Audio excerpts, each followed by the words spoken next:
Zap Crypto, c'est tous les jours, toute l'actu crypto au même endroit. Bienvenue chez vous les zappeurs et zappeuses. On continue, tiens, on passe enfin sur Bitcoin. On a le logo Bitcoin, tiens, qui a été, ça c'est incroyable, regardez ça, à Francfort, au niveau de la banque centrale, en fait, si vous voulez, la banque centrale, elle a un gros building pour elle, qui est, enfin, je sais pas si le building est entier pour eux, ou alors ils ont juste des étages à eux, mais en tout cas, dans ce building-là, là, on a le siège de la banque centrale européenne, la BCE.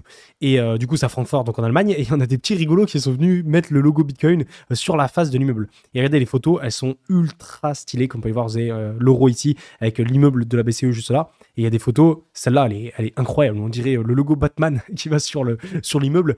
Et ils ont mis Study Bitcoin, je sais pas comment on le prononce. Et du coup, c'est assez stylé. Après, est-ce que c'est une bonne chose ou pas ? Moi, je suis partisan pour dire c'est une mauvaise idée de faire ça. Parce qu'en fait, jamais la BCE, ils vont se dire tiens, il y a des petits malins, ils sont venus mettre le logo Bitcoin sur notre building pour se foutre de notre gueule. Du coup, on va aller dans leur sens. Bah non, ça va encore plus les énerver. Ils vont encore plus vouloir mettre de restrictions indirectement sur Bitcoin. Donc, je pense pas que ce soit une bonne idée. Après, c'est vrai que c'est quand même assez stylé et assez drôle à faire. Avec une loi qui vient d'être votée aujourd'hui en France au Parlement, c'est une loi qui encadre l'influence de manière générale sur plein de secteurs différents, mais en particulier sur les crypto-monnaies, elle est très restrictive et concrètement, ça veut dire que les créateurs de contenu, les influenceurs ne pourront plus faire de publicité pour des projets crypto qui n'ont pas l'agrément PSAN. Et je parle bien de l'agrément PSAN. L'agrément PSAN, c'est quelque chose qu'aucune société a actuellement. Ça revient à dire, en fait, on interdit les communications sponsorisées par les sociétés crypto. Parce que, comme j'ai dit, personne n'a l'agrément PSAN pour l'instant. Si c'était les sociétés enregistrées, il y en aurait une soixantaine, et ça, c'est déjà mieux que rien. Mais bon, on va passer, c'est très mauvais pour l'écosystème, pour les créateurs de contenu qui se basent sur ça comme moi pour créer du contenu. Bon, on va voir comment ça va aller, comment ça va être voté ensuite, faut que ça passe au Sénat, ensuite ça va revenir à l'Assemblée, peut-être que ça va changer, peut-être que ça va pas changer, je vous tiendrai au courant, et je vous tiendrai au courant aussi de comment ça impacte la chaîne ou non. Ensuite, on a Asher, qu'on ne présente plus, qui nous rappelle que comme chaque année, on a Waltio et ORWL Avocat qui publient un livre blanc sur la fiscalité. C'est super important, c'est souvent un domaine qui est nébuleux. Moi, j'avais fait une vidéo sur ma chaîne à ce propos parce que c'est compliqué, mais pour la faire courte, il faut tout déclarer, au moins les comptes, comme étant des comptes à l'étranger. Et après, en fait, quand vous faites des mouvements, quand vous passez en fait des cryptos au fiat, il faut déclarer aussi également. Et en fait, on paye en France la flat tax qui est de 30% sur les plus-values. Mais c'est vrai que des fois, c'est compliqué pour tout ce qui est NFT, tout ça. Donc, c'est vrai que ce livre-là, il est gratuit et il va vous aider en fait dans votre gestion de la fiscalité au niveau du Web3. Donc, super important du coup à choper.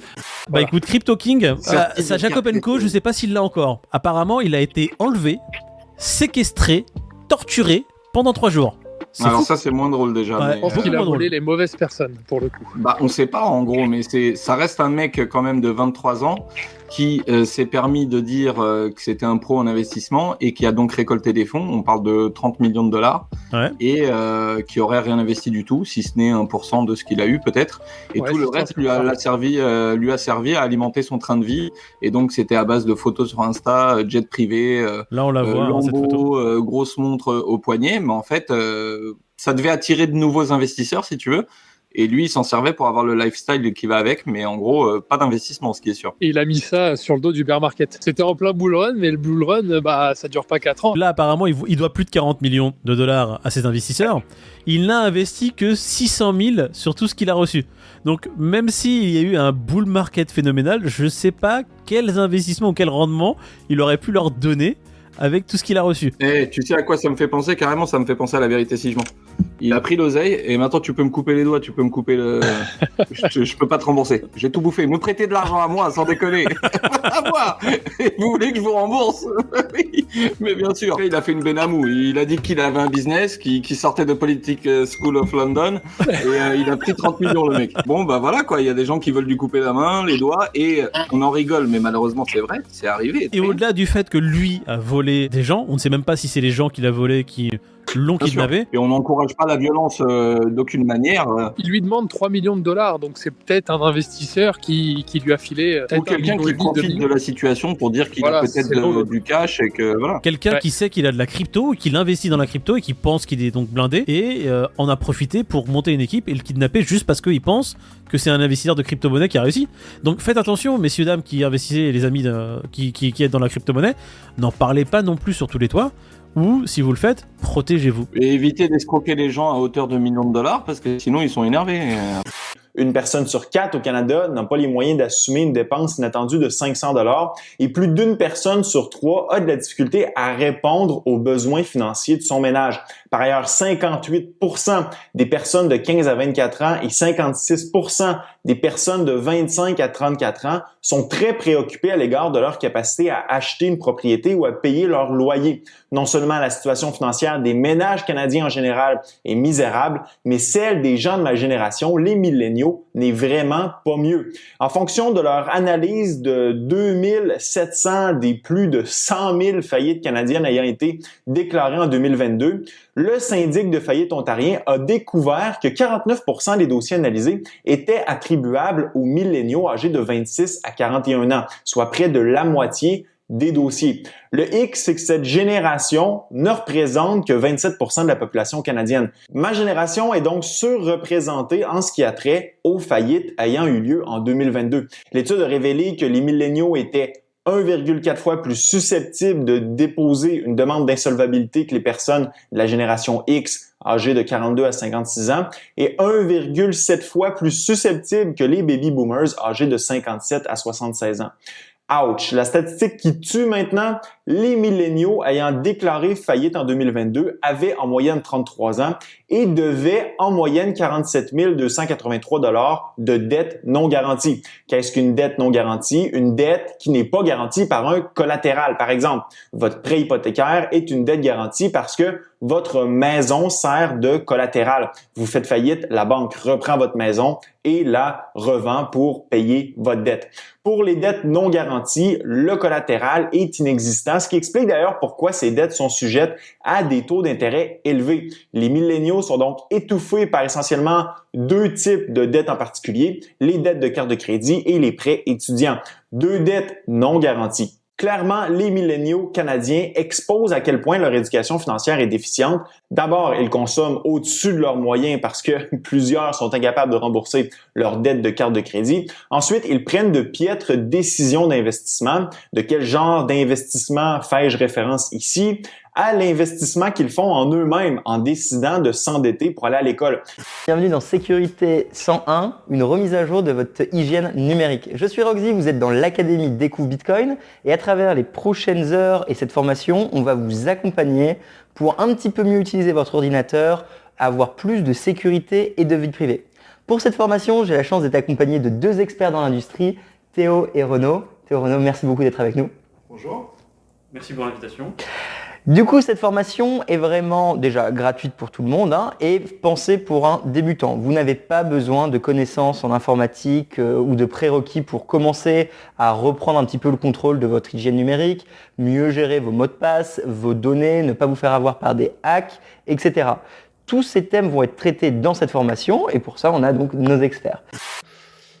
Ensuite, c'est une bonne nouvelle aussi, je trouve, parce que dans les projets blockchain français, il n'y en a pas beaucoup. Tous installés à l'étranger, que ce soit Tezos, que ce soit Chiliz, que ce soit pas mal de projets français, tous à l'étranger. Ledger, c'est une société française, vraiment pour moi c'est la plus belle société française dans le secteur des blockchains. Et Ledger a fait une année exceptionnelle bien évidemment avec faillite FTX, ensuite faillite Binance. Énorme explosion du chiffre d'affaires des bénéfices et ils arrivent encore à lever 100 millions de dollars. J'ai envie de dire, c'est dommage qu'ils soient pas en bourse, parce que bien évidemment, avec tout ce qui s'est passé avec Binance et autres, en bourse, ça aurait complètement explosé là, avec l'affaire Binance en particulier en ce moment.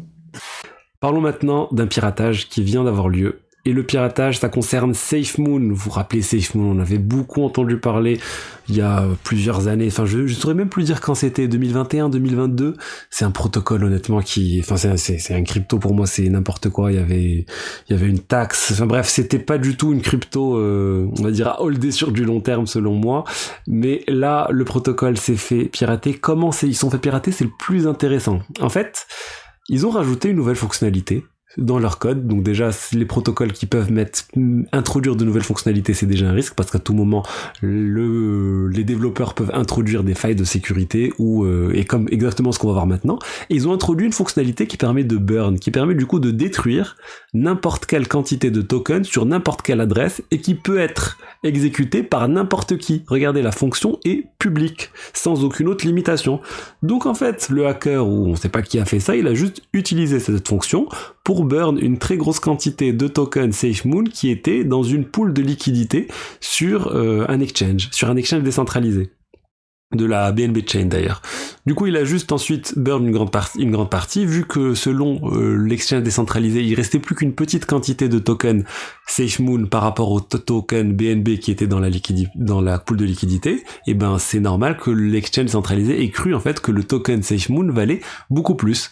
Et du coup, ils ont pu retirer en fait quasiment tous les BNB qu'il y avait sur la pool de liquidité. Ils ont pu voler ainsi plus de 8,9 millions de dollars. Donc bon, honnêtement, là, j'avais pas confiance, on va dire, dans SafeMoon, mais là, quand je vois les développeurs qui font ce type d'erreur, c'est encore plus inquiétant. Certains parlent aussi d'un rug pull, on va dire, les développeurs auraient volontairement mis en place cette fonctionnalité qui permet de burn n'importe quel token.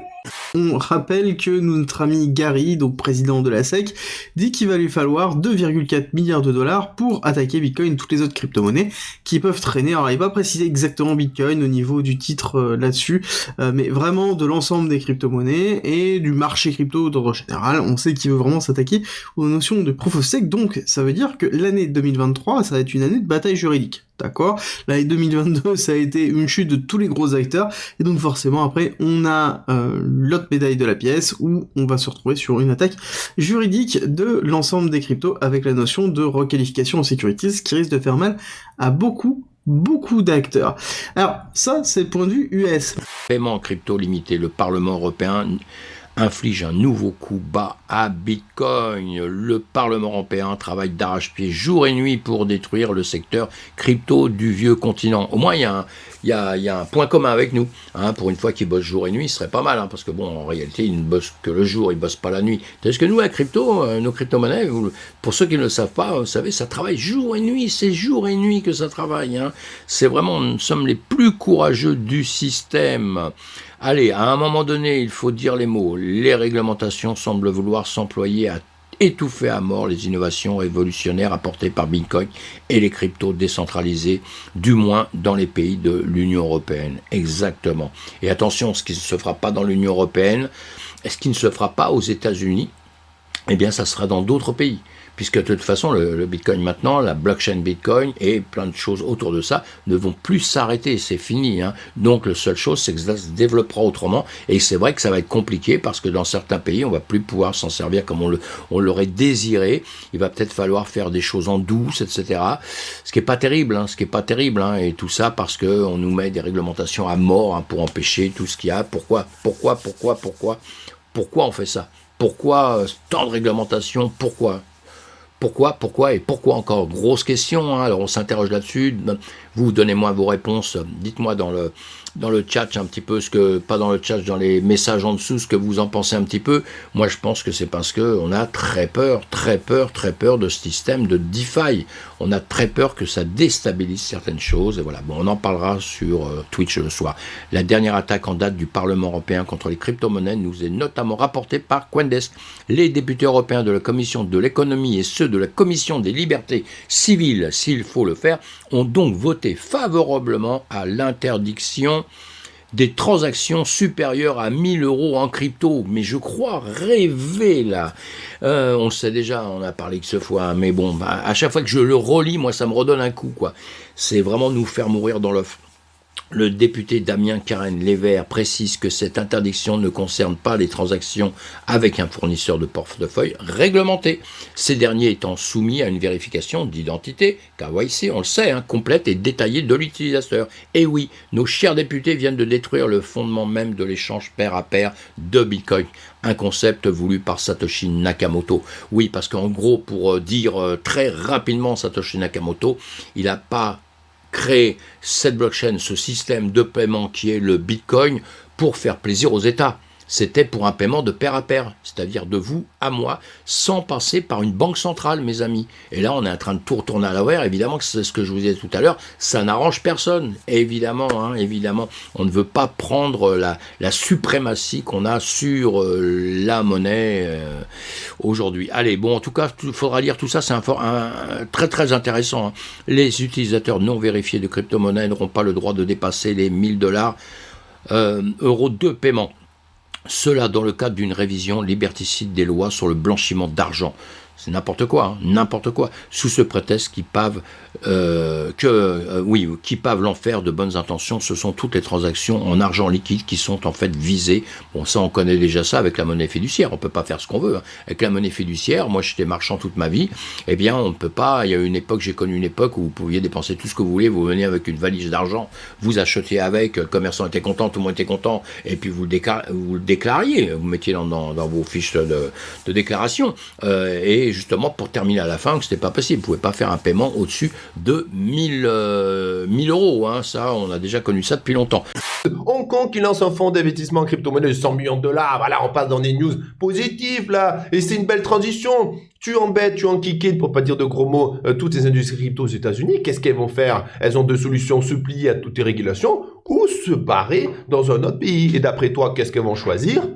Se casser, à mon avis, hein, comme Coinbase et comme les autres. Bon, Hong Kong continue d'assumer son intérêt grandissant pour le nombre des cryptos. Ouais, Hong Kong, si tu nous écoutes, big up.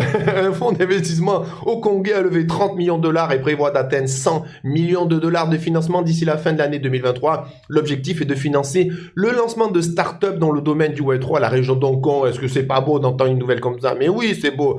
Ce fonds d'investissement a pour ambition de financer le lancement de start-up dans le Web3, plus particulièrement dans la région. Donc, comme on l'a bien compris, l'ambition est très claire: redevenir un hub financier mondial et plus particulièrement dans le monde des crypto-monnaies, comme dans les Émirats Arabes Unis. Ça fait très plaisir d'entendre ça. L'ancienne colonie britannique avait été dans l'obligation de se conformer à la politique restrictive imposée par la Chine sur le sujet des actifs numériques. Donc là, pas le choix. Néanmoins, il y a eu un petit demi-tour assez inattendu qui a été opéré fin d'année 2022 lorsque le gouvernement d'Hong Kong a proposé une loi visant à réguler le marché des crypto-monnaies. Mais c'est pas une régulation comme les États-Unis assez violente. Les initiatives d'Hong Kong pour sa réouverture au monde des cryptos se sont toujours accompagnées d'une présence de représentants chinois. Bon là, ils n'ont pas le choix. La Chine surveille activement ce qui est construit à Hong Kong, mais on a ici Yateo, le président d'Animoca Brand, qui dit Hong Kong était l'intermédiaire financier de la Chine vers le monde, donc pourquoi pas Hong Kong pourrait cela jouer aussi le même rôle dans les actifs numériques, le représentant de la Chine au niveau des cryptos dans le monde, tu vois. Bah oui, c'est une plateforme de la finance mondiale et gigantesque, Hong Kong. Bon.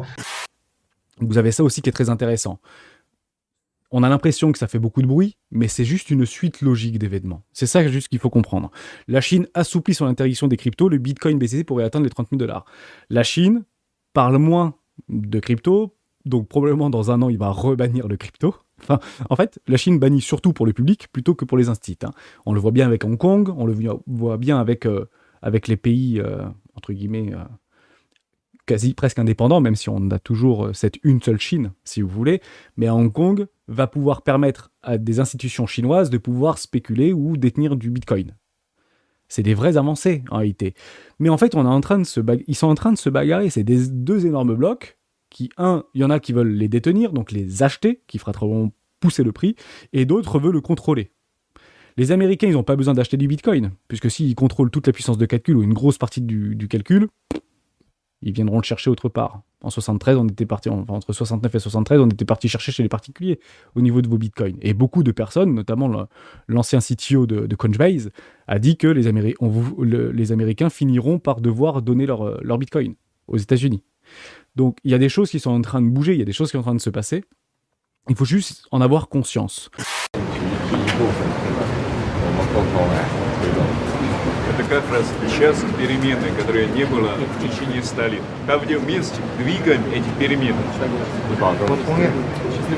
Перекиньте, пожалуйста. Le scénario le plus dangereux pour l'Empire américain serait une grande coalition de la Chine, de la Russie et peut-être de l'Iran, une coalition anti-hégémonique guidée non pas par l'idéologie, mais par des griefs communs. C'est l'avertissement émis par Zbigniew Brzezinski en 1997 dans son livre The Grand Chessboard et dans la version française est intitulé Le Grand Échiquier. Les annonces de la fin de l'hégémonie du dollar en tant que monnaie de réserve internationale ne cessent de s'accumuler en ce moment et plus que jamais, il semblerait que le billet vert américain se trouve sur la sellette. Qu'en est-il concrètement? Le renminbi, c'est-à-dire la devise chinoise, est-elle capable de supplanter le dollar? Et quels seraient les défis auxquels la Chine serait confrontée dans une telle situation? Eh bien, parlons un peu inflation, puisque hier, il y a eu les chiffres de l'inflation qui sont sortis en Europe. Alors, ils se sont littéralement pété la figure, et c'est une bonne surprise, puisque soudainement, on dirait que l'inflation vient de se prendre un coup de frein magistral dans les dents. Alors, est-ce que c'est à cause de la crise des banques? Je n'en sais rien. Toujours est-il que le CPI en Allemagne, ou le CPI en Espagne était clairement très très bas, et c'était une plutôt bonne surprise. On peut presque dire qu'on est en train de revenir au niveau d'avant la crise l'année passée, bien sûr. Donc, du coup, c'est plutôt encourageant. Bon, par contre, alors après, il y a deux manières d'aborder les choses. C'est soit vous dites « Ouais, super, l'inflation, elle baisse », et puis vous partez en courant acheter des actions sur le Nasdaq, ou alors vous vous dites « Ah oui, mais on peut décortiquer un peu les chiffres de l'inflation, parce que je suis pas sûr que ça baisse aussi rapidement. » Parce que quand vous regardez, il y a quand même pas mal de gens qui se plaignent d'avoir de plus en plus de peine à boucler les fins de mois et à pouvoir consommer normalement dans les commerces. Donc du coup, on nous dit « Mais pourquoi est-ce que l'inflation baisse alors que c'est pas le sentiment qu'on a ?» Eh bien, si vous décortiquez, effectivement, une des raisons principales de la baisse de l'inflation aujourd'hui, c'est l'énergie. Effectivement, le pétrole a rebaissé un peu, donc ça a soulagé pas mal de monde. Il y a eu aussi pas mal de subsides qui ont été mis en place en Europe, ce qui fait que tout d'un coup, eh bien forcément, ça coûte moins cher de faire le plein d'essence. Et donc, il y a un ralentissement de ce côté-là qui se ressent dans les chiffres. Par contre, si vous regardez, par exemple, la bouffe, je vous montre un chart, tout simplement, ça parle de lui-même. Regardez-le pendant 3 secondes. 1, 2, 3. Eh bien, ce chart, ça représente le prix de la nourriture dans les supermarchés en Allemagne. Et vous voyez que ça donne pas monstre l'impression que l'inflation est en train de ralentir. C'est un petit peu contradictoire quand même avec les chiffres du CPI qui ont été publiés hier en Allemagne. Mais c'est pas grave parce que nous, on se base sur des chiffres et ça nous donne quand même le sentiment que tout va bien, tout va beaucoup mieux et que absolument tout est sous contrôle. Merci les banques centrales. Ce schéma, vous devez le connaître absolument par cœur. Donc les courbes d'adoption ici, ces fameux schémas, celles qu'on connaît aussi, où c'est zoomé un petit peu plus sur la courbe d'adoption. Hop, voilà. Donc à connaître les différentes arrivées, etc. Donc Bitcoin aujourd'hui, on est clairement dans la phase early adopters.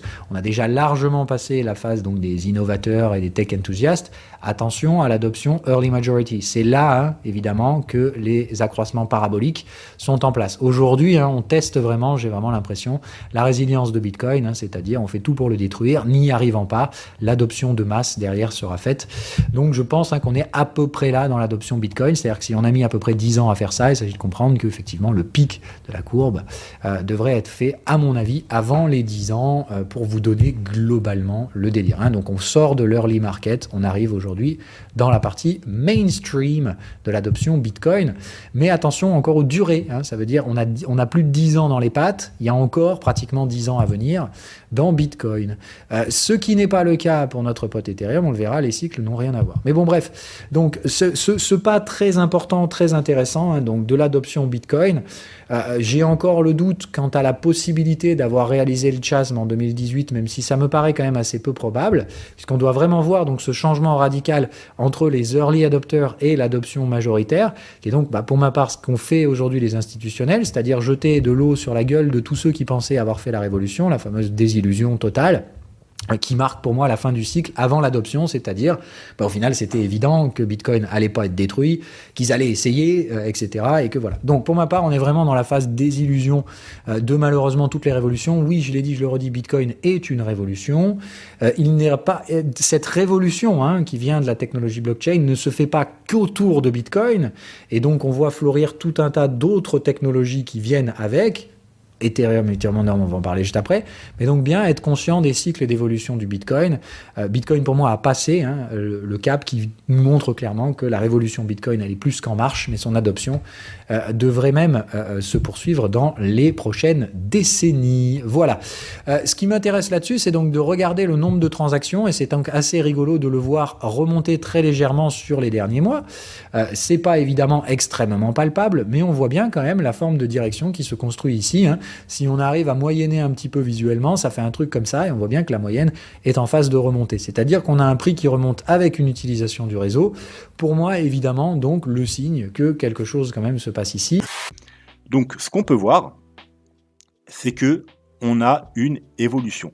Ça représente un peu, vu que c'est quasiment toutes les adresses, hein, enfin tous ceux qui ont plus de $200 en Bitcoin, ça représente la courbe d'évolution tout simplement du Bitcoin, la courbe d'adoption du Bitcoin. Et on peut voir que cette courbe fait quasiment que monter. La seule fois où elle a vraiment chuté, c'était ici. Et ça s'explique pour une simple raison. C'est que là, on est au pic de 2018, et c'est la première fois, vers fin 2017-2018, qu'il y a eu vraiment une exposition au grand public du Bitcoin. Avant 2017, 90% du grand public n'avait jamais entendu parler du Bitcoin. Il était vraiment très peu médiatisé. Et à partir de 2017, on a pu commencer à voir le Bitcoin sur des influenceurs, aux informations, dans des séries, dans des films. Enfin voilà, on a commencé à vraiment médiatiser le Bitcoin. Et c'est à ce niveau-là que le grand public a commencé à s'intéresser au Bitcoin. Pour ça d'ailleurs qu'on a eu un très beau bull run à la fin, parce que voilà, une partie des particuliers qui sont mis dans le Bitcoin. Et c'est pour ça aussi que dès qu'il a rechuté derrière, eh bien, tous ceux qui étaient rentrés là, eh bien, ils sont ressortis. Pourquoi ? Parce que c'était des gens totalement pas éduqués, qui avaient juste hypé par les reportages qui passent à l'époque. Un tel est devenu millionnaire en 6 mois, un tel est devenu milliardaire en 1 an. Voilà. Enfin, si vous étiez là, normalement, même si vous n'avez pas de Bitcoin à l'époque, vous avez dû un peu entendre parler de tout ça, de tous les reportages qu'il y a eu à l'époque, que vous pouvez devenir riche très facilement avec le Bitcoin. Donc ces gens-là n'étaient pas du tout intéressés dans la technologie, ne s'intéressaient pas au projet, ils voulaient juste être dans la hype, devenir riches très rapidement. Et donc ces gens, ils sont ressortis aussi rapidement qu'ils sont entrés, bien entendu en ayant perdu beaucoup d'argent. Donc voilà, c'est pour ça qu'on a cette chute-là. Depuis, les gens qui rentrent dans le Bitcoin, je pense qu'ils s'informent un peu plus, voilà, puisqu'il y a eu justement tout le monde s'est fait avoir ici, donc les gens sont peut-être un peu plus prudents. Et du coup, on a repris une courbe linéaire, sans grosse chute. On n'a quasiment pas de grosse chute, vous voyez. Et donc, ça représente une belle courbe de adoption du Bitcoin. Et comme on peut voir, pour l'instant, il n'y a même pas 12 millions. Alors, je ne vais pas dire qu'il n'y a que 12 millions de personnes qui ont du Bitcoin, parce qu'il y a des encore plus petites adresses, mais c'est vraiment, ça ne représente pas grand-chose, donc ça ne nous intéresse pas. Mais voilà, des gens qui sont investis un minimum, c'est-à-dire avec plus de $200 dans le Bitcoin, $280 pour être précis, il n'y en a même pas 12 millions. Alors, je vous rappelle que sur Terre, on est plus de 7 milliards.